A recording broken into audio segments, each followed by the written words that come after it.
The Big Footy Port Adelaide podcast is proudly sponsored by New Vision. My team, kinda power. I love the power. I love the power. Hi everyone, Macca 19 here, and you are listening to the Big Footy Port Adelaide podcast, coming to you live once again on Port Fan Radio. Look, Fishing Rick's not here tonight, he's looking after his family, so we've got two guests on this evening. The first is the wonderful El Scorcho. How are you, buddy? Good, mate. Yourself? Yeah, pretty good. Looking forward to this one. Yes, me too. Obviously, a season review, so I'll have a lot to say, given how the season's gone. So it should be good fun. Absolutely. We'll try and make it fun anyway. That's right. And for the first time this year, a massive welcome back to the great Schulzenfest. Hello. Great to have you back on, mate. My first time on live radio. Yay, there we go. I'll try not to mention doing anything with my big hard anything to anyone's gut. I love it. So what we thought we would do is we'd do a bit of a mid-season review, how we feel the season's gone for Port Adelaide Footy Club so far. Might be a little bit sombre at some points. But look, what we will go through first is the SANFL game yesterday. So Port played Adelaide at Alberton Oval on Sunday and lost for the first time to the Crows in the SANFL. We lost 10 goals 9 to 13 goals 11. Our captain Stevie Summerton kicked 3 and Mitch Harvey kicked 2 for the Pies. Not a great game, and it looked like skills were very much an issue out there.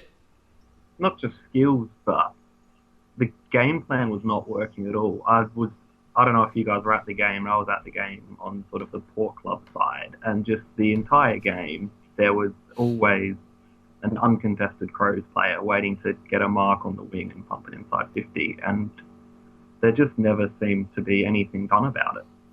Oh yeah, I mean, I didn't see this game, but I've noticed a lot this year. We teams seem to kind of back themselves in to be able to get the ball off of us across half back and then launch, and they've almost got guys set up quite regularly against us in the SANFL, ready to go forward and score.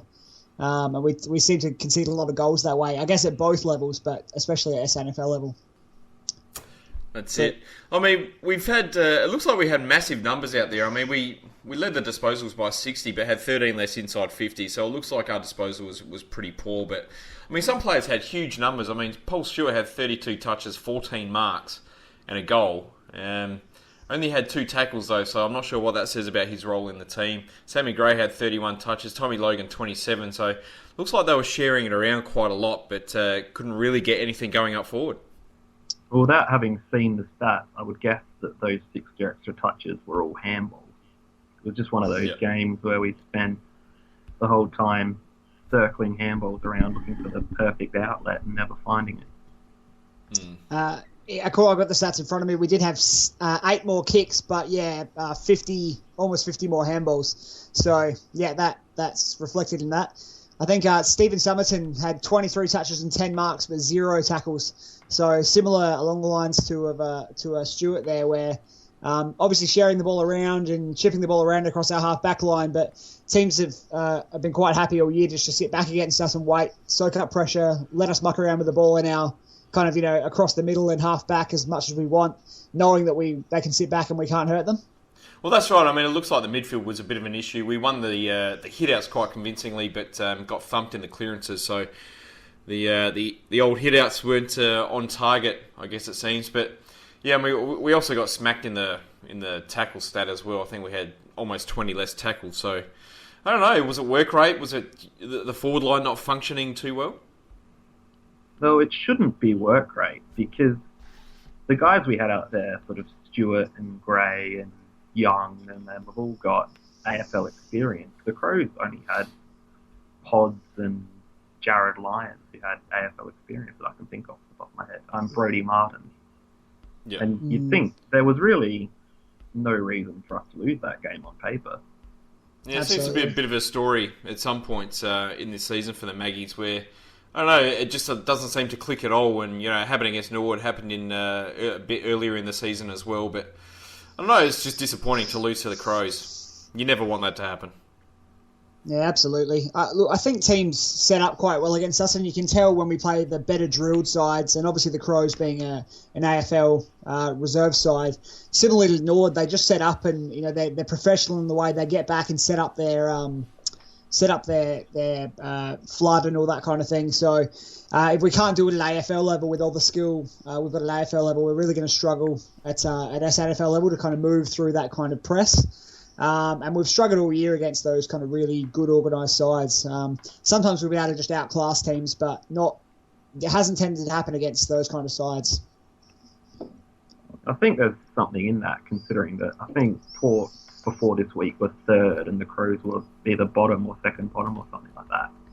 But we've lost to teams like Brisbane and Carlton in the AFL as well, whereas we've beaten teams like the Bulldogs who didn't set up defensively against us. It seems that beating Port Adelaide is more about the game plan you play than actually than beating them on talent. Yeah, absolutely.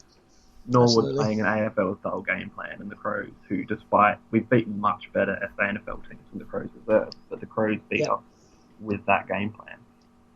Yeah. I think even Geelong the week before in the AFL went a bit head to head to us head against us in the first quarter, and we were on top, and we probably should have been further ahead. And they switched to a much more defensive kind of game, or they seemed to switch and keep their guys back and play a lot more defensively after quarter time. Basically, because you can just look at every other team that's beaten us, and that's exactly what they do. They sit a couple of loose guys back, they crowd numbers around the ball, and hit us on the counter. And it's very frustrating to watch because you see it happen over and over again at both levels of football now. So, yeah, frustrating. Very frustrating. I feel you want to ask this question, El Scorcho. Ask away. I'll keep it a bit broader. How did the key forwards play? How did our developing tall forwards play? Well, there were 4 of them, and they managed 3 goals between them, so not fantastically. Yeah. But with the previously mentioned game plan, there's not a huge amount they can do with the delivery that they're getting. No, look, we've touched on that a bit on the forums. I think, I've been kind of scoffed at, and I think other people have, when we say that the SANFL isn't really a tall forwards league. And I say that because SANFL teams are starting to set up like AFL teams and have the, team defense and, zoning and all that kind of stuff. And they're starting to get reasonably good at it for that level of football. But the kicking skills haven't improved along with that. So you've got, significantly inferior kicking skills mixed with a solid team defense. It's just hard for a key forward, unless they're, like a gun, champion key forward coming back from the AFL, to really have an impact. And I think if you look over the last few years, as I guess Nord have brought that team defense style to the SANFL and with the reserve sides, the amount of goals being kicked by the gun key forwards is not a lot. I think probably since Brant Chambers left the SANFL, there just hasn't been guys kicking consistently huge numbers. No, that's right. I'd say out of the 4 of them, I thought the best one on the day, if I'd never seen any of them before, the one that impressed me most was probably Billy Frampton.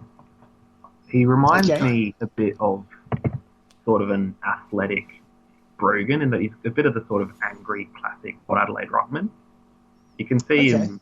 He was going in at the contest a lot more aggressively than Redden was, even though Redden's obviously sort of the more skilled ruckman. You could see Frampton was just smashing into the contest full game, and it's not something that any of Lobie or Ryder or Redden really give us, but it's something a bit unique that Billy Frampton brings to the SANFL team, and hopefully one day to the AFL team.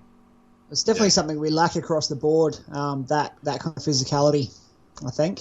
So that's really positive to hear.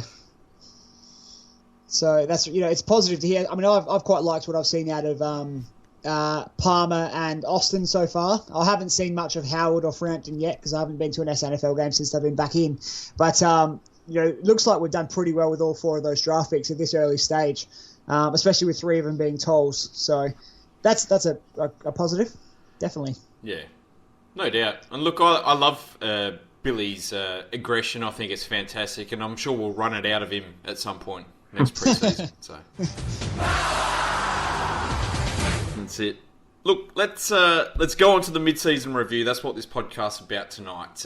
We're here, it's mid-year. I'm not sure many of us expected us to be sitting where we are on the ladder right now. We are sitting 12th on the ladder. We've played 12 games. We've only won five of them, 7 losses. We've got a percentage of 97. We've only won 2 of our 6 home games so far. What I thought we might do to start with is do a bit of a love and hate for the season so far. So, El Scorcho, do you want to start us off with a bit of a love and hate? Okay, I'll do the hate first so we can get that out of the way. And it was just what we were talking about, just that total lack of physicality. And there's been a lot on the Port board on Big Footy recently about that. It's really not Port Adelaide football that we're playing. We seem to have kind of bypassed the idea that you have to be a physical team to be a good team, and we just seem to ignore it to the point where we don't go in particularly hard. And when players come in hard to us, we just, it's almost like a, fight, flight, or freeze kind of reaction. We just freeze and don't, or run away and don't do anything. And there's been numerous instances this year where we've had guys who have been, roughed up by opposition players, and there's just been no response, no flying the flag. You can go back to the days where we used to have Carr and Hardwick and Brogan, smashing blokes who so much as looked at our guys wrong. But even only a couple of years ago, you see guys like Trengove who would have ripped someone's head off for that kind of thing, and it must be something that's coached, and it must be something I've been instructed to do to be more disciplined, I guess. But what it's causing us to do is just be totally meek and mild, and teams like Richmond and Carlton are dominating us physically, and that's just disgusting. Absolutely disgusting. No, that's a fair call. So that'll be my hate. And what about your love? Love, I'm going to go with the continued development of Chad Wingard. I guess he's a bit forgotten in AFL circles because he peaked so early in his career, but he just goes from strength to strength. I'm not sure if he still is, but I know recently he was the only player in the AFL averaging 20 touches and 2 goals. Obviously our best goal kicker for the year so far, and he's just a champion. He gets the downhill scare tag, which I think is obviously ridiculous given that he does his best work in some of our losses or when we're coming from behind. And he, when a player has that kind of early peak, you don't know whether they're going to kind of stutter after that or whether they're going to go, rise and rise. And he just seems to be getting better and better as he gets older and becoming more consistent. And yeah, I'm really, really enjoying his development, and we're very lucky to have a player like that in our team. Absolutely. That's my love as well. So it's a good one. Yeah, my love's the form of Chad. I thought he had a great year last year, but it's great to see him grow and not just get back to his very best from 2013, but go beyond that as well and raise the bar to greater heights again. And he's spending more time in the midfield than last year and still kicking loads of goals as well. So he's just a fantastic player. And I've said it every week for the past 4 or 5 weeks, but it's just stunning that he doesn't get the press that he deserves through the rest of the AFL at the moment. I mean, you just feel that if there was a player, for Carlton or Collingwood or Hawthorn averaging, 20 and 2 every week, they'd be, their name would be up in lights. And, Chad doesn't really get that. He doesn't even really get that from the Adelaide media. So, not sure what the problem is there, but, he's had a fantastic year and should definitely be in the All-Australian team if it was picked now. Yeah, I agree. I mean, it's such a luxury to have a guy who we mainly play forward, who we can plug into the middle for a game and he can go and get 30 touches and 6 clearances and play like a champion midfielder, and especially with someone for his size. So he could play anywhere. He's just one of those players that's such a brilliant footballer. He could just go anywhere and do anything, basically. So yeah, absolutely. Look, my hate this season so far is the regression of so many players from our first 18, and looking at guys like Jonas and Brody, Schultz, Aaron Young, Lobie, White, Hartlett, Trengove, at times Jasper Pittard, Westhoff, Boak. I mean, that's half our side that's playing under the heights that they performed at last year, and you can't really expect to be near the top of the ladder when half your team haven't performed to expectations. And why they haven't performed to expectations is, I guess, what this podcast is about, and we'll try and work out what's gone wrong there. But we'll get to that a little bit later on. Schultzy, what's your love and hate for the season, mate? Well, it's a season where you can't have much to love about the team, so we're all picking individuals, and I'm going to pick Jack Honch as my love. Yep. So I think he's been playing. you forget that he's a 22-year-old who's only just played his 50th game. He's getting smashed in a beleaguered defence. But he's just, I mean, you've probably seen all the press this week about Easton Wood and all the intercept marks that he's taking, and that's well-deserved for Easton Wood. He's having a very good year, but I think everything you could say about him, you could say about Jack Homsch, and Jack Homsch is doing it while also shutting down one of the opposition's best key forwards every week. Yeah, absolutely. Absolutely. He's been the star for the season, the star improver, I guess you'd say. I would have him probably maybe only behind Gray as in our best and fairest. He just the way obviously teams defend against us, we get a lot of fast breaks, and he's able to defend 1-on-1 in an open paddock where it should be advantage to the forward and get a fist in and at least halve the contest and quite often take a mark and win it. I think he may have stolen Tom Jonas's defending ability and added it to his own in the off-season because he's just been brilliant. And for someone so young that we got so cheaply, to get or pick, half of pick 29 effectively, it's just a fluke that we've got someone that good, and it's really good to see how he's playing. Definitely, yeah. What about your hate, mate?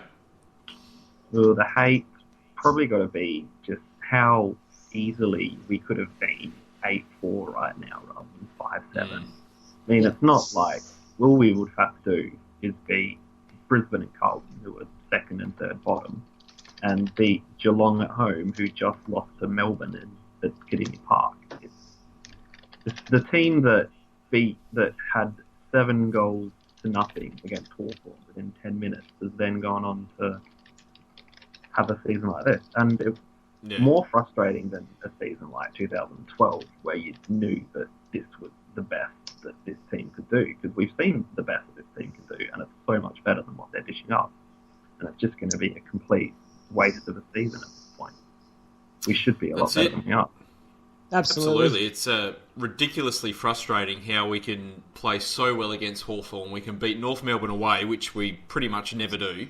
We beat the Crows when they were flying, and then we lose to Brisbane and Carlton, lose to Geelong at home, lose to Richmond. I mean, it's just ridiculous. You just feel... I wonder if we got over the line against Freo in round 1, how that might have changed our season. Well, I mean, I even think after those 5 rounds, being 3-2, we were up and about. We won 3 in a row against tough opposition, and I mean, even the showdown is always a tough game. And it was really positive, and we were we didn't play amazingly against the Crows. We outclassed them, outworked them, and we were just better, and we deserved to win. And it looked like we were just going to roll through. Whether we had a mental kind of come down from having so many tough games in a row, and I would say that would be the toughest opening to a season in the history of the AFL. I can't think of how it could be harder than playing the other four top 5 sides plus your crosstown rival. But maybe there was a bit of a mental come down after that. But you wouldn't expect that to last for the amount of time it has, and it's been really disheartening. Yeah, I mean, that's right. I mean, I thought we were sitting pretty after 5 rounds. We were 3-2. I mean, going back to the first podcast for the year, we asked the question, where do we think we would be after those first 5 rounds? And we all said, if we're sitting 3-2, we'd be pretty well happy with that. That would be sort of a par mark from there. And, we got that. And the draw was supposed to open up from there. West Coast, then Brisbane. It should have opened up. I mean, in the end, West Coast have turned out to be a pretty good team this year, and so have Richmond as well. But I don't know, it's just disappointing, and it's just the fact that we've kind of lost games on our own free will a little bit. I mean, you look at the Carlton game, you look at the West Coast game, we had so many shots on goal in that last quarter, and we just couldn't hit the target at all. And we had some horrendous kicking against Brisbane. We had some horrendous kicking against Richmond as well. I think we kicked 5 goals, 13, and you're just not going to win games of footy when you're kicking that sort of scoreline. No, that's right. And look, we seem to be in control against West Coast, and that was, we were still rolling through at that stage and looking good, and we were in control of the game. And they just seem to do what every other team does to us and switch to a really defensive, shutdown, scrappy style, not really play football against us because they know if you shut us down, we don't really try and do anything different. We don't even, if we've got a plan B, we've never tried to use it. And it just seems to be, late in the game, we'll just bomb it on the top of a pack, and they'll have more tools who are better pack marks and a ruckman sitting back, and they'll launch back over the top, and we're relying on the likes of Homps to beat guys one-on-one to stop a fast break. And you can't play like that. Based on what Hinckley said, he obviously wants us to learn this style and get good enough at this style that we're not really, teams can't stop us. But at this stage, teams have, I guess we talked a little bit last year about being figured out. Teams have definitely figured out how we play, and an easy way to negate it. Whether we want to actually do anything about that, I'm not sure, but we don't seem to be trying. So, very frustrating. Yeah. Statistically, we've had a massive change from last year. We're significantly down on hit-outs, I think. Like, in terms of stat differential, we were plus 2.5 last year. We're down to minus 1.9. Inside 50s is the massive change. We were plus 10.7 on our opposition last year. Now we're minus 5. That's a 15 inside 50 change, which is ridiculously bad. Clearances is about the same, 3.8. Contested possessions, we were plus 4.5 last year. This year we're minus 3.3. And look, the biggest stat change from 2014 to 15 is our bounces. Last year we were number one in the league by a mile for bounces. We were averaging somewhere around 15 a game. This year we're only averaging 6 a game and are 11th. It kind of speaks. I think it speaks a lot about the type of game style that we're playing this year, where we're just not running and carrying the ball as much. Yeah, no, absolutely. Yeah. Probably hasn't helped that Polak and White have spent so much time on the sidelines as well, because those two, along with Pittard, were probably our three main bouncers and line breakers who helped us play that style, but we just haven't had them, and we've been relying on likes of Kyle Amon, who's only played 4 games, and Kane Mitchell, who I'm not going to say anything more about. And I tend to agree, and I think you can see that in just how stagnant we've been with our ball movement. To get through a press, you run through it, and even last year, but especially this year, it's almost sometimes when they're switching the ball around in the back half, you want them to drop a mark so that they're forced to look up, take on the person who's coming at them and actually, move the ball forward. We just don't, we don't even attempt to run through that press anymore, and obviously losing guys like White and Polak has killed us in that sense, because they are, along as Schultz said, along with Pittard, the main ones that kind of do that. But we just need to run more, just run the ball, run in packs, try and run the ball through. I'd rather we turn the ball over trying to take the game on than shrugging our shoulders and bombing it up the line to a contest that we're going to lose, because we don't really have a lot of great tall markers. Westhoff's okay, but not when he's being bodied. Schultz is unless he can stand on someone's head, he's better on the lead. Loby's a terrible, terrible contested marker for a ruckman. And Ryder's obviously been out for a lot. So bombing up the line isn't a strength like it was when we had Brogan and Lade and Treadray down there to mark everything. So we need to run the ball. On the note of things that are no longer a strength without Lade, we need to stop kicking the ball into the pockets and trying to force boundary throw-ins, because we just never get anything out of them. Yeah. Loby getting double-teamed every week. Yeah. Not when we're significantly down on hit-outs and clearances and contested possessions. It's just a silly tactic at this point, with the type of players that we've got in the side at the moment. I guess the big question is, where have we actually gone wrong? What is the reason for our regression in 2015?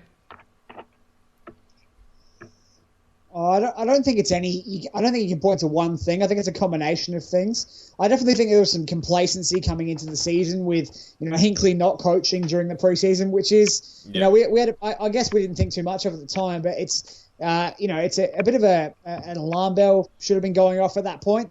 And that's just carried through with the physicality, with the I guess the one game plan that we're sticking, dogmatically to. We just seem to think this is going to happen. We're going to do it this way. It's going to work, and it hasn't worked. And we don't really have the answers for it. And I guess they're so happy with the way they're doing things that they haven't bothered to change anything. And that combined with having some players out and that sort of thing, it's just been a pretty bad year all around. And it's all quite, I mean, in AFL football, you've only got to be a few % off to lose games to teams like Carlton and Brisbane. There's not much really between the good teams and the bad teams, and it doesn't take much to lose, and that's what we're finding out this year. Yeah. I mean, we've had so much smoke blown up our arse over the last couple of seasons where it seems that we haven't been able to do anything on, talking about off the field. Everyone rates Koshi and Keith Thomas super highly. Talking about Kenny Hinkley and the coaching staff. You look at the leadership group, you look at all the players that have improved over that time period, and you just can't help but feel that maybe they thought that sort of next step improvement to get to a premiership level was just going to happen. Yeah, absolutely. And that's the way it feels, doesn't it? It just feels like we, just basically how we've treated the season. We just thought it was going to work, and we've seen glimpses of our best football against Hawthorn, and I guess even Freo in the game we lost. But you can't play front. Well, we've got a very front running style based on the slingshot. When teams are setting up, it doesn't work. And then players that have been getting away with being front runners and having the ball kicked over the top to them as they run onto it against sides that are less fit than them are all of a sudden coming up with or running into two loose tall defenders down back and players that are sitting back so they're ready to run back and beat us. And this thing that was just working really easily, or seems to be working really easily last year, isn't working. And so they don't automatically revert to the tough, hard, contested, let's get the ball, let's get it out, let's do the basics right. It just seems to be, we'll just keep trying this thing that worked for us last year and hopefully it'll end up working out. Yeah. I mean, the lack of aggression in our side at the moment is probably the most disappointing part for me. And I think back to last year, and whilst we were playing that super fast, slingshot, high running, bouncing footy, I mean, we were still really, really tough at the ball. And I think back to the first showdown last year, I think to the way that we physically assaulted Geelong in the Anzac game last year, and the Hawthorn game, and the Richmond final, the Freo final, and the way that we were able to physically stand up and dominate teams in that manner to get us over the line, and we just haven't seen that at any stage this season. Yeah, we haven't seen the confidence that we had last season either. You just mentioned that Geelong game. One of my favourite moments from that game was Aaron Young, who's sort of a 30-game fringe midfielder, decided he was going to dummy around Joel Selwood, who's a superstar of the competition, on the mark, and it worked. And there's just the fact that nobody would even try to do that this year, let alone actually pull it off. Yeah. The confidence was gone just as quickly as the aggression was gone, and I think those things might be linked. Absolutely, and I think they are. You've seen it against us. You've seen teams like Richmond and Carlton physically on top of us, and everyone stands a foot taller when when they can bully a Port Adelaide player, and we were supposed to be one of the good sides of coming into the season, and they're bullying our good players off the ball like we're school kids. They walk taller, they try harder, they take the game on a little bit more, and when you do those things, you win. As we found out last year, when you do those things, it pays off and you win. Teams are always at their best when they are taking the game on and kicking to one-on-one contests, knowing that they're going to win them. And this year, we just don't seem to have that at all, and it does stem from the lack of physicality, and it's just an attitude thing across the board where we don't want to do the hard stuff and you don't want to get on top of teams. We just want our game plan to work, and we're hoping it will. So frustrating again. Yeah, I know we've spoken a lot about is it Kenny and the whole you got to be humble, you got to be respectful, that sort of thing, or is it the fact that we all look like middle distance runners at the moment instead of big tough hard footballers like your Geelong and Hawthorn and Sydney and those sort of teams? But do you think that has a part to play in the confidence of the players? Do you think they feel like they can't physically dominate teams like that? Well, I don't think anybody's thinking they can't physically dominate Bryce Gibbs after he tackles Robbie Gray, but nobody did it. No, that's right. That's it. Bryce Gibbs. And it's not the first time that year that's happened. I mean, you look at the way that Dylan Grimes just came up and attacked Jackson Tringove when he was lying on the ground, and no one said boo. Like, not a single player went up to him in that Richmond game. And it's the sort of thing that's happened all year. I reckon Travis Boak's been bumped really heavily about 3 or 4 times this year, been knocked on his butt, and no one's done a single thing. Whereas last year, there would have been a melee. Well, that's right, and I don't think we're necessarily any smaller or lighter or more like middle distance runners than we were last year. Just an attitude thing. If you want to be tough and crash and bash, you can be. But when the most notable, physical thing I can remember from the year was John Butcher in the SANFL Anzac Day game, hitting a Nord guy late after he kicked the ball and then ragdolling the two guys came up to remonstrate with him. And John Butcher's not a physical player, you know what I mean? He can crash a pack, but you wouldn't say he's a tough player compared to, the likes of, say, Jonas or Wines or those kind of guys. But it's just attitude. You've got to go, I can hurt this guy and I'm going to hurt him this time and he's going to remember it next time. And if someone does something to my player, I'm going to make sure they don't do it again. And we had a few suspensions last year and I'm not sure whether they think, we don't want to have suspensions because, suspensions will hurt us. So what we'll do is we'll just not react and we'll, play hands off and play our game, or we'll just be ball players. But, we've just swung the pendulum too far that way. And we're forgetting that, every great team, every team that has won a flag has been a very physical team. You don't win flags without being a very physical, bullying team. We mentioned in the first podcast for the year, how do you think we will handle the expectation of making a grand final? Because that's what the expectation was pre-season, both internally and externally through the media as well. And do you think the players maybe got a bit spooked by that, or do you think they've choked under that sort of expectation, or do you think it's more a different type of reason? I think it's more they might have, as you said earlier, just expected it to happen because they'd heard so often that it was going to happen, and then not been willing to put in the extra work required. Just makes me think back to I was getting bad vibes as early as the pre-season when we were sending Kenny Hinkley just about may as well have had an FD of beers next to him while he was watching Port play Richmond. In his hammock on the sideline. Yeah. That was great. Yeah. And I couldn't agree more. I think it's almost like the players just expected that, we lost the prelim by 3 points. So next year, we're young, we're getting better, and we still hear this bullshit about being a young side, which we're not. We're younger than some teams, but we're not a young side in the scheme of the AFL. We're a middle of the range side who should be looking to get into a premiership window. Travis Boak's not young and he's having a terrible season. Jay Schultz isn't young and he's having a terrible season by his standards. It's not our young guys who are hurting us. It's everyone. So. I think it was, as Schultz said, just a bit of expectation. I think they just thought it would happen and didn't, and so aren't doing the hard things. And it's so hard to win a flag at AFL level. You don't have to just be good enough. You need everything to go right. So you need to be doing every little thing to make sure that you can put yourself, fractions of a percent ahead of other teams. And if you don't do it, you lose to teams like Carlton and Brisbane. Absolutely. And look. The last question I want to ask before we sort of split it up into the sections of the ground is it too early to say whether the Ryder experiment has worked or not? Because Ryder and Lobie have only played, 3 or 4 games in the same team at this point of the year. I think you just answered your own question there. You can't, as you said, including even the pre-season, they've played 4 games together. How are we going to know whether it's worked or not? It's not like we've been any better since Ryder's been out. We certainly haven't been. I think it's going to take time before we know. It might take until next year or even the year after, and we just have to hope that that's not too late for our premiership window.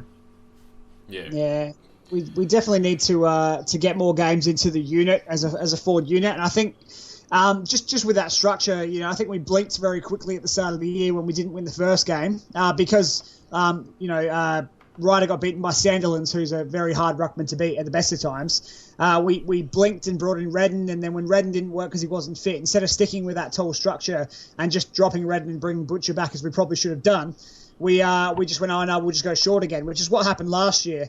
And that's 2 years in a row where we've gone, structure's really important. We need to make sure we have another marking target up there. We spend our first round pick and bring in what should have been a great player for us in Ryder, and I'm sure he will be. But we just didn't stick with that structure, and we blinked very quickly. And I think maybe if we had an easier start to the year, we would have had to kind of ease that structure in and play Butcher longer. But I think the coaches panicked and they changed the structure. And now, when we do bring Ryder back, we're a runner down, so we're not used to playing that way. And if we believed in what we were doing, we needed to stick with it. And I don't think that's happened. And we've ended up with Paul Stewart playing as a marking forward, which was just it's farcical really, because he doesn't play that role. He's sort of capable if he was regularly in that role, but that's not a role he plays. So why is he in the team in that role? Why didn't they just pick Harvey? What really at this point in the season do we have to lose? And why are we then playing Paul Stewart and Sam Gray in the midfield at SANFL level with Stephen Summerton on a half-forward flank? Absolutely. We've got the reserve side there, so we can set up how we want to set up and put players in the positions we want to play them, so that they can slot straight in. And you look at the great Geelong and Collingwood sides recently who have won flags, and they had players that would just plug straight in because they went straight from their role in the VFL into their role in the AFL seamlessly. And we just haven't used it as well as we probably could have, I don't think, for whatever reason. No, that's definitely a fair call. Look, what I thought we would do is split it up into the sections of the ground, so we might as well start at the back and talk about the back line first. And look, of that defensive group, I think that's probably been our best performing section of the ground so far this year. I think as a group, they've performed as well as probably could be expected throughout each game. But it's probably only Jack Homsch who's been consistently very good each week. Every other player through that backline group has had their moments, though. Some of them have had good sort of 3 or 4 week patches, but have then sort of regressed into some poor games as well. Yeah, I've been reasonably happy with Carlisle as well. I think he's been pretty good for the year, and I think especially early he was very good. We just. I mean, overall as a unit, they're still doing their job pretty well. I'd say probably the only one that's really been disappointing would be Jonas. He just seems to have lost that one-on-one strength and ability, and I'm not sure whether we're using him in a different role now, or obviously he's not an ideal matchup for a really agile forward. But we do. I don't know. We need to sort something out with him. But other than that, everyone's been okay, and they've held their own against usually a barrage of inside 50s and fast break turnovers, and they've done really well and probably kept us in a lot of games, especially early on in that tough start to the season. Yeah, I remember against Hawthorn, they had something like 78 inside 50s, and they only kicked 13 goals. So that's a testament to how good our defence was at the time. Without their efforts, there was no way our midfield was playing better than Hawthorn's midfield, and we wouldn't have won that game. No, you feel they've been let down by the turnovers through the midfield throughout the season. Yeah. Oh, absolutely. And that's, as we were saying before, teams will sit back in defence against us knowing that the way we play is just to blaze away forward, expecting our runners to run onto it. They sit a couple of loose players back. They start their players further back so that they're ready for us to launch. And then we're expecting it to all go one way, and it's being kicked back over our heads. So some of the one-on-one work, the likes of Homsch and even Carlisle, Pittard, Broadbent, they've all done some really good things 101 where they've been under a lot of pressure, and we probably should have conceded a goal. So, really happy with all of those guys down back. I'm not sure in the last sort of month or so that we've been getting the same numbers back from the midfield to help defend as we did earlier in the season. For example, the Geelong game, when they got about 6 goals just from the ball sort of trickling out the back to a Geelong player, that just hasn't happened for about 2.5 years, but it's been happening recently. So I'm not sure whether it's an issue of numbers or if it's an issue of coaching and players not being in the right spot, or maybe it's just bad luck and these things happen, especially this year. But it's just something I've noticed over the last couple of weeks. I tend to agree. It just seems to fall into the goal scorer, and they've got 2 guys running onto it, which I think maybe is a work rate thing, as you say. The midfielders aren't getting back, players aren't getting back early enough. But when you're facing fast break after fast break because of the way our games are kind of running at the moment, with teams sitting back against us and breaking. That kind of thing happens because you don't have the numbers back, you don't have a chance to set up. And when we've got a chance to set up, as we did in that Hawthorn game with 80-odd inside 50s, we're quite hard to get through. But, even Homsch, as well as he's been playing, can't repel fast break after fast break after fast break. And, we're getting beaten. We're not getting beaten 120 to 100. We're getting beaten, 70 to 50. And so teams don't have to kick a goal every time they go forward because they can stop us so well that they're winning, they're beating us with scores of 70 or 80. which is part of the issue, I guess. And, so we are conceding a lot more goals than we're scoring in that sense. But overall, 80 is not a bad score to concede, really, and you should be winning games conceding 80 points. Oh, absolutely. No doubt about that. The introduction of Cracker into that defensive group has been a bit of a shining light. Yeah, absolutely. I was probably someone who wasn't a big fan of Cracker coming back, and I was probably pretty vocally against it. I didn't like him the first time I was here. I didn't like his attitude, even before he went to the Gold Coast. I wasn't a big fan, but he's just he's a totally different player. He's hard, he's smart, he's very classy with the way he uses the ball. And he's exactly what we need. It'd be nice to have 2 or 3 of him running around, because you just see the class he's got with his ball use and his vision. And he's become something he definitely wasn't the first time he was here, is a really solid defender. And he couldn't win a physical contest in his first Port Adelaide stint to save his life. So he's been brilliant, and I am very happy eating my words on his return, and I'm really happy to see how well he's playing. Schultz, your thoughts on Cracker? Well, my internet had just dropped out for the last 3 minutes. I'm glad you didn't ask me that 2 minutes ago, but I'm back now. And yeah, I basically echo what El Scorcho just said. I said some quite bad things about Nathan Cracker when he left the club originally. I wasn't particularly sympathetic when he ended up out of the AFL system altogether, but the fact that he came back to the club that he'd quite frankly he'd abandoned, he ate his humble pie. He said that I want to do the work required to be a Port Adelaide player again. That's exactly what he's done. And getting him off the rookie list is probably, if somebody had taken Holmes, Cracker was going to be my second love. Just the bonus that he's been with his skills that we sorely need all over the ground. As Scorcho said, you'd love to have 2 of him. You'd love to have one running off half back and one delivering the ball into the forward line. Yeah, absolutely. Absolutely. Jarman Impey, he's been another that, especially in the last sort of 3 or 4 weeks, has really come in and done a fantastic job, and he looks to have a massive future as well. Yeah, I think. Sorry, go. You go. Okay, look, I think people forgot a little about Impey at the start of the year. He did some really, really good jobs for us last year as a first-year player on some of the best small forwards in the league, especially, or notably, Ballantyne. And you could just see he had everything he needed to be an elite small defender that can then hurt teams the other way. And I think he played the first game and then he missed the next few. And I think he almost got a bit forgotten with how we were shuffling around our small defenders. But I think long term he's his first 22 and he's got so many weapons and he's so consistent back there. And he's only going to get better as he gets older. So I'm a big Impey fan, and I'm glad he's started to play well again. Impey's definitely someone I personally didn't have him in my absolute best 22 at the start of the season, but I definitely do now, especially the way he played against Geelong, where I don't think he made a mistake all game, and he shut down Stephen Motlop in situations where if it had been anybody else on our team, Motlop would have kicked a goal. And he just offers us speed that we just don't have from anyone else in our back six, and which we haven't had since probably Gavin Wanganeen retired.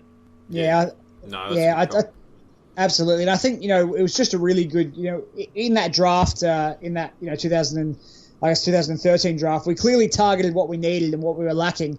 And obviously we were able to trade down to get Polek and still land him. And we clearly knew what we were looking for, and you can tell just how he adds something that we don't have in terms of speed and that kind of really agile, small forward ability to shut that kind of player down. So really, really good drafting on our from our coaches and recruiters, and hopefully it'll carry through. Brody, he's probably been a bit disappointing this year, especially in terms of his skill level. It seems to, especially his kicking, it seems to have sort of left him a little bit so far this year, and I think he'd probably be leading the league in kicks towards the centre of the defensive 50, which get chopped off and goals scored against, I reckon. He seems to do it once or twice every week. Yeah, he's definitely cost us a few goals this year. It's disappointing. I really like him as a player, and I still think his ability to read the play is really good. It's just, whether it's him individually or symptomatic of how we're moving the ball and how teams are defending against us, I'm not sure. But yeah, he definitely needs to tidy that up. as I guess we used to say with Pittard, when Pittard used to make a lot of silly mistakes, just play safe for a little while and take the first option and make sure of it. But you don't really want to say that to a guy who can kick the ball 70 metres and is such a weapon when he's on. But maybe I didn't really agree with dropping him. I think he's the kind of play I guess you push through with form, and I think he was a bit of a scapegoat when a lot was going wrong, and I wouldn't have dropped him personally, but yeah, he just needs to maybe kick within himself and play a bit within himself when moving the ball forward until he kind of settles back down. I think he'll come good, though. I think he's a very good player. Yeah. I think personally that he's probably one of the main guys who's suffered from the form of our midfield, not running hard and spreading and creating options the way that they used to. I think he's probably more of a long kick than a precise kick, and that means that when he doesn't have a good option to kick it to, he'll either panic or he'll blaze away, and the ball could end up anywhere. Look, let's move on and talk about the midfield, which has been pretty poor, it has to be said, this year. Only really Gray and Ebert have really sort of played with any sort of consistency throughout the season. We've obviously missed guys like Matty White and Jared Pollock quite a bit in terms of their run and carry, as we've mentioned. And look, obviously the Lobie and Ryder partnership hasn't worked to date, simply because of the fact that they haven't actually played together. But I've been really critical of guys like Travis Boak and Hamish Hartlett, throughout the season so far this year. And do you think that's a bit justified? Oh, absolutely. These are, especially Boak is a huge name, and he's an elite midfielder when he wants to be. But whether it's just because of how we're getting beaten physically, and whether it's because our guys aren't helping each other out, and that tends to be what it is with the midfield. It's how you're working as a unit. But Boak just hasn't been able to really fire a shot in a lot of games. He always cops a hard tag, as we know, but you've just got to find a way to work through it, and his teammates need to find a way to work him through it. Absolutely. And Hartlett, look, he's probably not the player he should be. He's capable of quite a lot, but how often do we actually see it from him? And people have mentioned his name as trade bait, and I like to think we'll kind of ride him out with it and work him back into form. But he needs to probably have a bit of a look at himself and think, he's now at the age where he should be stepping up and being that elite midfielder. He's definitely got the ability to be. He's got all the skills. He's got the body. He's got the ability to read the play. He just needs to impose himself on some games, and we've definitely seen it from him in the past. But this year he's been missing. I think the form drop of Boak is probably one of the reasons why we've been lamenting that we haven't been able to sort of get over the line in close games when we've been making a comeback. Because in previous years, Boak was generally the guy who would get us started by winning 5 clearances in a row, or the guy who would kick a goal while everyone around him was kicking behind. So we just haven't seen it from him. Yeah, he's still been getting numbers, but he hasn't had the impact.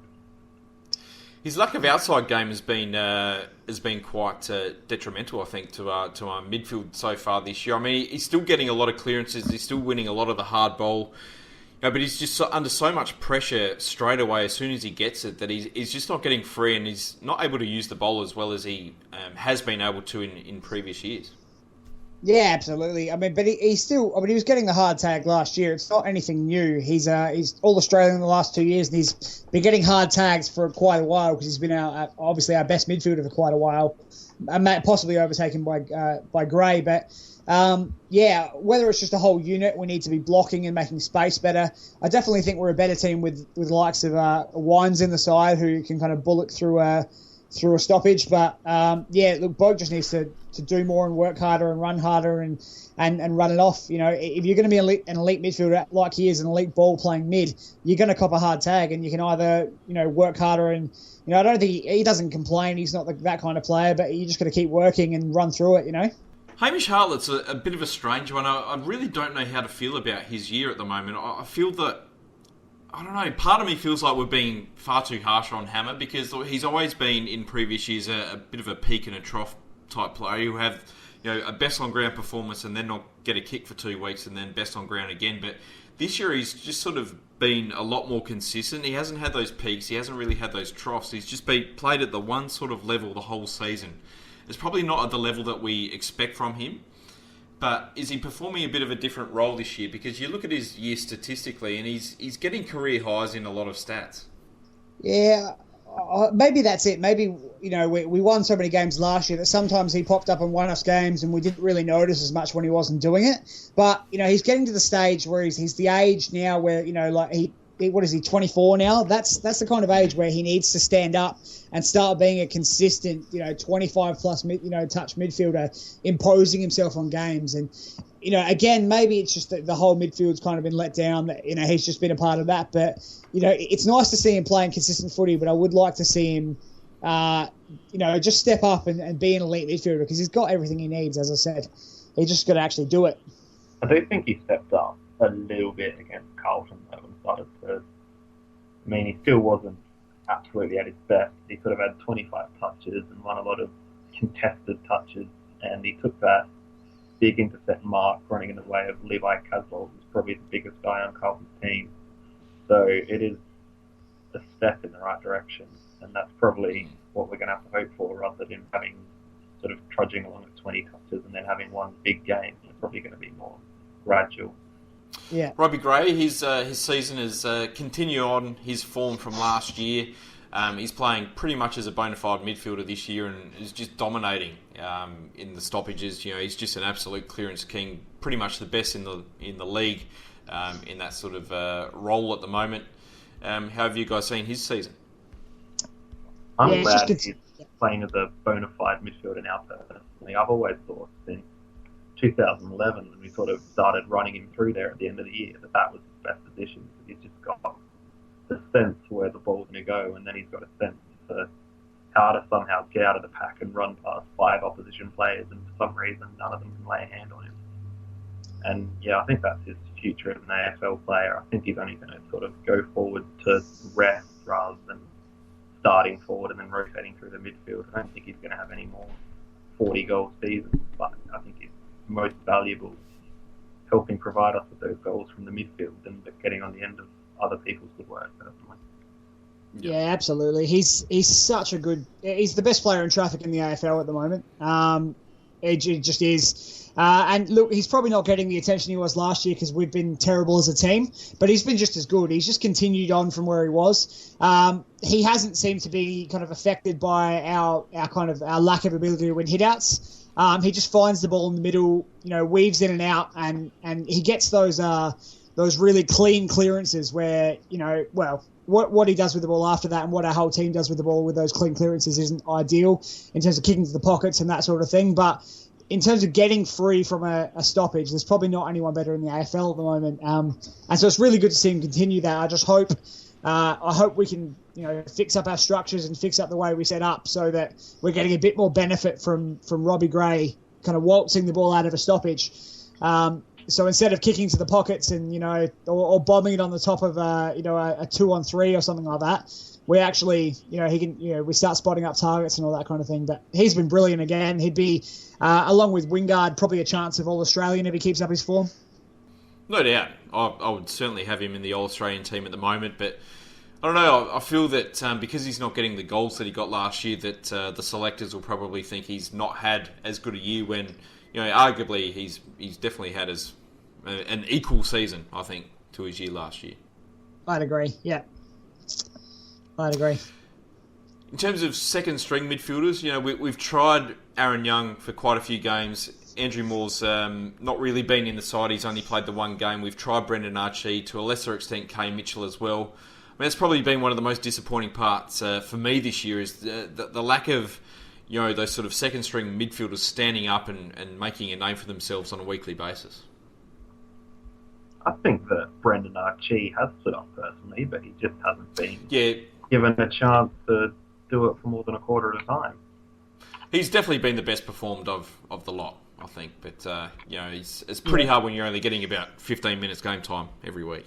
Yeah, I'd expect, given that the season is now shot, Archie should be getting a lot more game time, especially given our lack of physicality in there and that he's a pretty big body and he's that kind of midfielder. He should be playing pretty well every game, and I wouldn't want to see him as the sub again.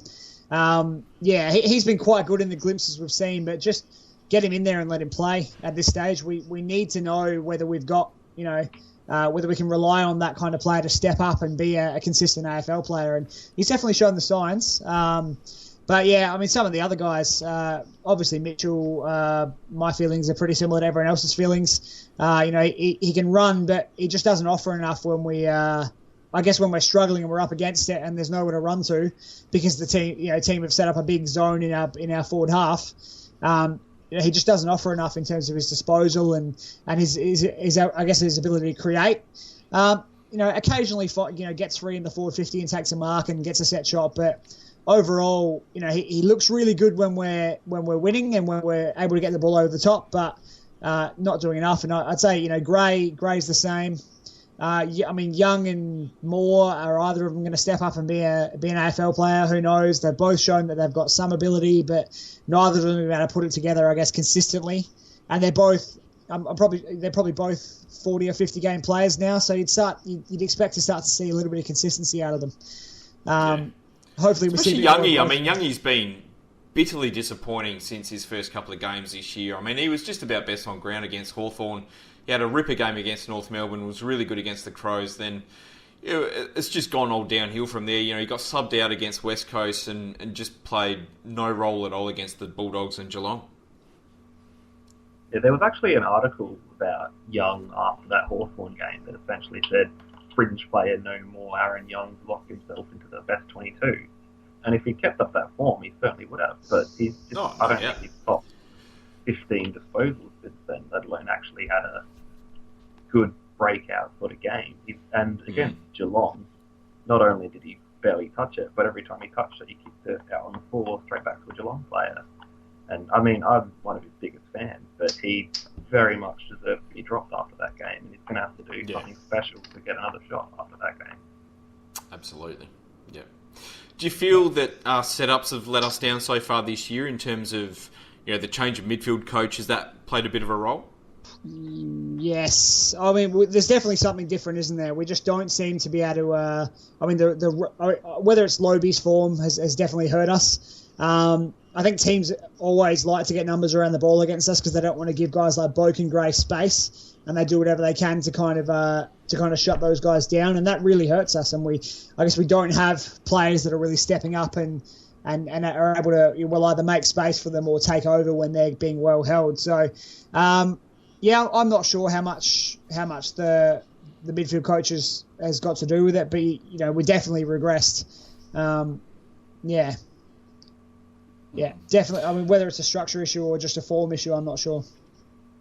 I mean, Lobie's form has definitely played a bit of a role in that. I mean, he did miss a fair chunk of the pre-season and missed the first 3 games as well. But I mean, he's just not the player that we saw last year, and probably isn't the player that we hoped he would become, which may sound a little bit harsh, but it's at that point now, I think, where he tries hard, he competes hard, but his hit-outs to advantage stat isn't very good, and look, he just can't mark the ball. I mean, 16 marks at the halfway point of the season for a guy that's 200 centimetres tall is abominable, really. It's not Absolutely. sure that Lobie has the sort of skill to be the superstar ruckman that we're all hoping that he could become. I think even somebody like Redden, who doesn't have Lobie's work rate or Lobie's fitness, but he can mark the ball. He's a much better sort of hit out to advantage ruckman, even if he doesn't win the same volume of hit outs that Lobie does. And he might, if Lobie doesn't sort of learn how to work with a second ruckman, which he's obviously going to have to do with Paddy Ryder, then he might find himself playing SANFL while Redden plays AFL, as soon as Redden gets the fitness to do so.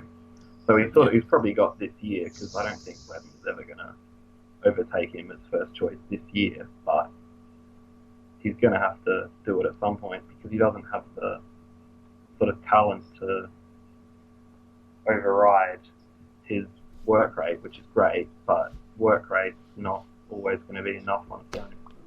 Or whether we end up with something like a Harvey coming in and being that ruck forward, playing the Ryder role, and Ryder going into the main ruck role. But I agree, he's going to have to, whether it's injury related or the fact that he hasn't had a good preseason, I'm not sure, but he's definitely regressed from last year, and he probably needed to play at least as well. in terms of the ruck, probably the other issue I've had is that we don't play Jackson Trengove in the ruck anymore, and I think I've heard that he doesn't want to play or whatever, but he was someone who used to come on late and jump over people's heads and win us games. I'm not sure what the decision making is that's caused him to not want to play there anymore or to not be picked there anymore. But he was a very dangerous ruckman late in games, especially against a tired ruckman after Lobie had been crashing and bashing into him all day. And obviously, Westhoff's only ever been really a stopgap, but we saw some really dominant ruck performances from Trengove over the past couple of years. Why is he not really being used anymore? Is there something that's happened there? Is it an injury-related thing where he wants to protect his knees or whatever? I'm not sure, but I'm not really happy with it, and I don't see why he can't be used in the ruck a bit more than he has, especially when we're really struggling to get a lot of good hit-outs. Yep. Trengove brings that aggressiveness into the middle of the ground as well that, as we mentioned before, Lobie doesn't really have.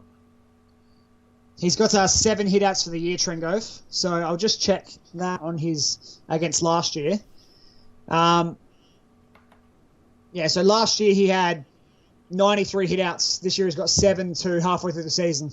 So, just that... Significantly different. It's ridiculous, isn't it? And whether that's because they think they brought Ryder in so they don't need him, but, we haven't had 2 ruckmen for most weeks, so we've been relying on Westhoff as a chop-out, and when we're getting killed in the ruck, for whatever reason they've made that decision for, I'd love to be able to hear it. I'd love to ask one of the coaches. So that's it. Look, let's move on to the forward line, which has also been quite dysfunctional so far this year. And look, before we get into the players, I think the first question that I want answered, and I know, Scorcho, you feel very strongly about this, but with Ryder out of the side over the last 4 or 5 weeks, have we really missed the boat in not bringing in another tall forward? Yes. Yeah, absolutely. And I've been strong on it for years, and I was really, really vocal about it last year, not playing Butcher more than we did. And we brought in Ryder, which seemed to me, with a first-round pick, which seemed to be, for me, a clear acknowledgement that we needed that extra tall. And then, as I said earlier on in the podcast, we blinked as soon as we got killed in the ruck by Sandilands. And that was Ryder, who hadn't really had a preseason because of the suspension hanging over their heads, got killed in the ruck by Sandilands. And then we blinked and brought in Redden, who wasn't fit, and then that didn't work because he was, nowhere near fit. And we panicked and stopped picking the tall. And it seems to be that we go through every year and we acknowledge, we probably need another target up there. We probably need someone to help out. And we'll pick them at the start and we'll talk about how important they are, and then we just do not follow through with that at all. And then wonder why we can't take marks up forward, and wonder why we lack a target, and just for development as well. Both. I would have played again. I would have played Butcher all year last year, and if Butcher wasn't fit this year or wasn't in form, Harvey, give him a game. Like, what's the worst that could happen at this stage? Yeah, and you see other teams will bring in young key forwards or young tolls and get them to play roles, and they're not expecting them to get 10 marks and kick 3 goals. They're expecting them to get that kind of 10-touch 1-goal game where they just kind of structure a team up a bit, and that's what I'd like to see. But our coaches don't seem to have any interest in it, and it's kind of a double whammy where we're not not developing that next key forward, and it's hurting our structure. So it's just boggles my mind, as anyone who reads the forum regularly would know. Schulze? Well, I do agree, but I think that you've seen a lot of people on the board recently sort of saying that the cause of all of our troubles is not playing an extra tall forward. But we didn't play Butcher last year or Harvey last year, and we finished third.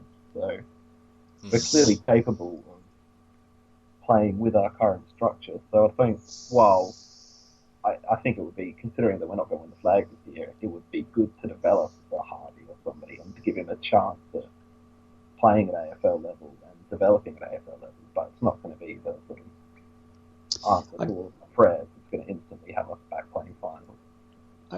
I guess just on that point, I'd argue that I think we won in spite of not having a great structure last year. We won on the back of our fitness and that slingshot style that teams hadn't really figured out how to stop. And I think now teams sit back against us because they know, if they let us over the top, it's a goal every time. We've got too much talent up there if they give us space. So now we're kicking into a forward line where we've got Westhoff, who is a pretty good contested mark, but gets out-bodied. We've got Schultz, who's more a mark on the lead, and we just seem to bomb the ball into their heads and hope it'll happen for us. And, of course, it doesn't happen for us, and the ball comes back out. So, I think, and I think that was a bit of what happened last year. We very stupidly, I think, dropped Butcher for that Brisbane game, and it just worked because we were winning. So, we're winning, so why change anything? And then later in the year when we lost a couple of tolls, we all of a sudden had to use Westhoff down back, and we had no one to kick to up forward, and we lost games that we should have won because we elected not to play extra tall players. And it's just been an ongoing thing where this coaching regime doesn't, they talk in pre-seasons about how important that extra key forward is, but then when it comes down to the crunch of actually picking one, they're like, oh no, we'll play safe and play a Kane Mitchell instead, and what does that really achieve? Not much, I would argue. Yeah, I think that's right. I think the big disappointment in terms of not playing key forward is that Mason Shaw hasn't been able to get any form. I think he's the one who would have been played if he was available and in form. It seems that there's been a line through Butcher, and Mitch Harvey probably doesn't have the aerobic capacity to play AFL at this stage, but Shaw's the one who is sort of tall enough and fit enough and athletic enough that he could probably be a player who could get the 10 touches and 1 goal a game and straighten us up, but he just hasn't been able to get on the park at all. Yeah. And when he hasn't really had any sort of influence in the SANFL this year. And look, he's becoming a bit of a disappointment, Mason Shaw, in terms of his body just not being able to hold up. And hopefully he chooses to stay, and hopefully he can have a bit of an injury-free pre-season and get a bit of a fair crack at it. Because I feel that if he can get sort of 10, 11, 12 games on the trot, that he might become, that sort of player that can come in and do a pretty good role. And, he's a really good contested mark, fantastic kick for goal, and, reasonably quick on the lead as well. So he's exactly the sort of player that we, want to have in that sort of forward line. But I guess my next question is that do you think that either Sam Gray or Jake Need are going to make it as key forwards? I'd say if we're going to play that kind of player as a key forward, it'll be Chad Wingard. And he's been played as a full forward for quite a lot of the last couple of years. So, Kane Mitchell unlucky, I think, as well. Oh, yeah, yeah. Because that's also been very frustrating, is the fact that, quite often we will have no one to kick it to except for, Sam Gray, who's being marked by Harry Taylor and Andrew Mackie, sort of thing. Yeah. Who is never, ever going to win that sort of contest. Yeah, exactly right. And that's an issue where teams will commit those guys back, and they'll let us have our chip arounds on the half back line, but they'll make sure they keep their players back, knowing that we're going to go, bang bang and just try and move the ball at light speed into the forward line. They're going to have a loose player there, and they're usually going to have both players who are bigger and stronger than the guys we're kicking to. And it happened a bit last year. It definitely. A lot of last year we were playing Chad Wingard as effectively a full forward, and he was having that exact same thing happen to him.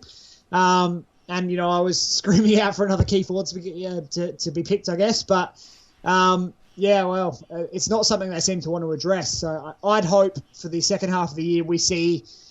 Well, I don't know who you pick, whether you pick Butcher or Harvey, and just go with it. And what's the point of keeping up appearances now? We need to develop one of these guys. So whoever we think is better and more AFL ready, pick him and play him, and just see if the structure makes a difference. We flirted with it over the past few years without actually giving it a proper run, and we've been happy instead to pick the likes of Gray and Mitchell, who look good when we're winning, but don't really add a lot when we need help. Yeah.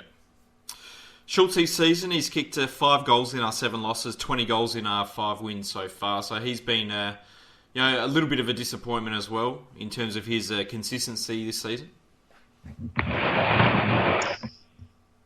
I guess he's a bit of a symptom of what's going on in the midfield and what's going on with the rest of our ball movement and not having the space in the forward line to lead. And so when teams will take us on a little bit more and not sit back so much, he's got a bit more space and he can kind of do his thing. But I guess based on that, I don't fault him too much on not having a lot of impact, because he can only work with what he gets, and he's taking a lot of marks up on the wing and that kind of stuff. But that's all the only place he's getting it kicked to him.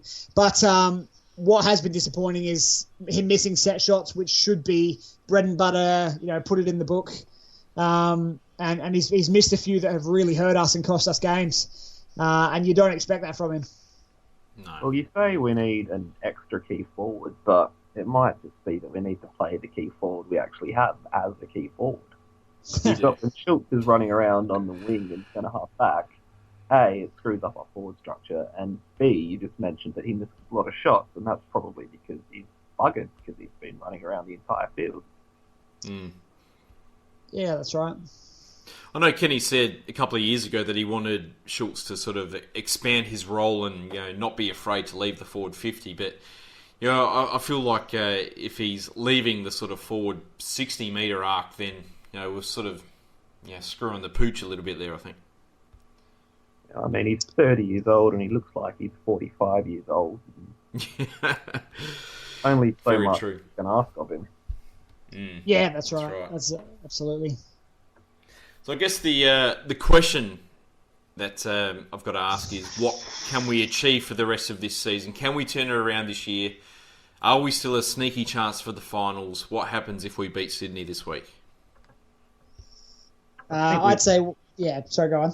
We might have been a sneaky chance for finals if it wasn't for the fact that we've got double up games against the three best teams in the competition that we're going to probably lose and end up 5-10. And then we're going to have to win every 50-50 game for the rest of the year. And this year we've struggled to win what should be 90-10 games, let alone 50-50 games. Mm. I think, look, we're still a sneaky chance for finals because we've still got that ability and talent to catch fire and dominate some teams and go on a run. But you'd expect that we'd miss. So, what I would be expecting for this year is that we have some questions answered about the state of our list. And at the end of the year, we can make our delistings and make our trades with a bit more knowledge than we currently have. Obviously, we've used a lot of players this year, but we've talked a lot tonight about the key forward issue. I would expect that some of those guys would be played, and we would be over the next few weeks drawing some lines through some players, identifying some players as trade bait, and figuring out where we are going forward with that key forward role. Because we've just drafted another one in Howard who looks talented again. We can't just keep drafting them. I mean, some would argue that you draft a tall forward every year, but we've got plenty on our list. We're just actually going to play them and get them in the AFL side. And I'd like to know by the end of the year, if nothing else, whether Butcher or Harvey or Shaw, if he gets fit, have any ability at AFL level. Mm. So where do they fit in? I mean, do we drop Lobie and just play Ryder as a sole ruck? Because I can't see us playing. That was another question that we asked at the start of the season was, can we play the two rucks and also three key forwards in the same team? And it doesn't look like they want to go down that sort of structure. Yeah, I mean, yes. If Lobie plays as badly as he is playing, then yes, we can, and we can use Trengo more in the ruck. And as I said, I'm not happy with how we've used him. But if Harvey's the one that comes in, he plays as a ruckman half the time anyway. So he can pitch it in the ruck and play that kind of ruck forward role. But I mean, ultimately, the way we're doing it now isn't working, and we've most of the time we've played really short, and I'd rather we go three key forwards and two ruckmen, and maybe swing Westhoff to more of a wing role or something like that, because he can play there. But if we get to the end of the year and Harvey and Butcher haven't played any more games at all, or say any of our developing forwards haven't played another game of AFL football, it'll just be a big wasted opportunity, and it'll be a big waste of a year. You'd hope we get something out of the year in terms of that, and I'll be very, very disappointed if neither of those guys play some AFL football in the second half of the season. I think Westhoff's versatility hurts as much as it can be an asset. It can also hurt us a bit because, as you say, he gets moved all around the field, and it means that when he does get moved all around the field, we've only got one key forward. But then you don't want to sort of pick Schultz and Westhoff and Butcher and Ryder and Lobie in the same side because it starts to look too tall. But then when Westhoff goes to half back, it looks too short. So, yeah, a bit of a big coaching issue. And I guess he's not the only player that's happened to. I guess Paul Stewart's a bit the same, or he's played every different role apart from ruckman, basically. So, and now he's kind of, doesn't really have a role in the team. And Westhoff still is good enough and has a unique kind of skill set enough that he can have an impact. But yeah, he's probably had that issue where he just gets thrown everywhere. And I think the chess queen is the term that's been used, and that can look really good when it's working. But obviously, when we're struggling, it doesn't work, and we don't have anyone up forward. We don't have those targets, and we definitely don't have a big, strong marking target, probably apart from Ryder. And with Ryder being out, Lobe doesn't take marks. Schultz is an elite mark on the lead, but not an overhead, not really an overhead marker or a pack marker. And Westhoff can be, but isn't always. So I would want us to pick another toll, as I've said. If for nothing else, just to learn a bit more about the current structure of our list and that hole that we have at the moment in the key forward position. Yep.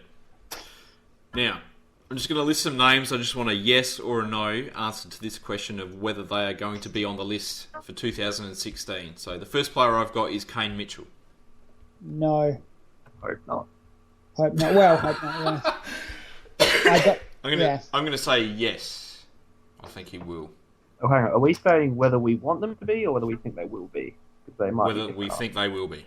Oh yeah. Oh, then yes, I think he will be. I'm still going to say no, because looking at the list, you struggle to see players who we're going to get rid of, and I think he might be maybe the bottom one on the list. Okay, that's fair enough. Aaron Young? Yeah. Yes. I'm going to say no for that one. Sammy Gray? No. No. I'm going to say yes for that one. Paul Stewart? Remembering he's got a year left on his contract. I think we'll do what we did with Logan and rookie him. That's exactly what I was going to say. Yeah, I think that's exactly what's going to happen. Brendan Archie? Yes. Yeah. Yes, for me as well. Tom Cleary? Oh, yes. Don't forget about him because he just signed a long-term contract, didn't he? So that's it. Andrew Moore? Yes, unless we trade him. Yes, unless we trade him. Yeah, I think we will trade him. Jared Redden? Yes. I'm going to say no. I think he's going to be dropped and re-rookied. Okay. John Butcher? No. No. And Cam O'Shea? Trade bait, I think. But again, he's not going to have any value if he doesn't play. So unless he does the thing he did last year and remembers how to play football halfway through the year, he's not going to be worth a lot. But at the same time, I'd be surprised if no one looked at him if we were offering out for trade. Yeah. I hope he's on the list because I reckon the best of Cam O'Shea is bloody awesome, but he just needs to pull his finger out and show something at the moment. Yeah, agree. I think this would probably be a bad time to trade him because he would have been worth the second rounder if we traded him to the Saints or something last year when they were interested. But now we struggle to get a late third or an early fourth for him in the form even at the moment. Yeah. That's it. All right, boys. I think we might leave it there. It's been a long one. Thanks for coming on and chatting about this wonderful season that has been 2015 so far. No worries. Yeah, always happy to come on. Hopefully, some more fun games to talk about instead of the dreary season we've had next time I'm on. But yeah. And thanks again, Schulte. Yep, thanks for having me. I'm about to go cry in my bathtub, but apart from that, it's been fun. That's it. All right, boys. Count the power. No worries. Go the power. And bear. Punched away by Michael at ground level. Here's a chance for Stevens. Stevens goes high and long towards the goal square. 2-on-2, Burgoyne almost brought it down. Here's James. He's had a marvellous game. He puts him in front. Brilliant goal. What a classic. Roger James gets his second.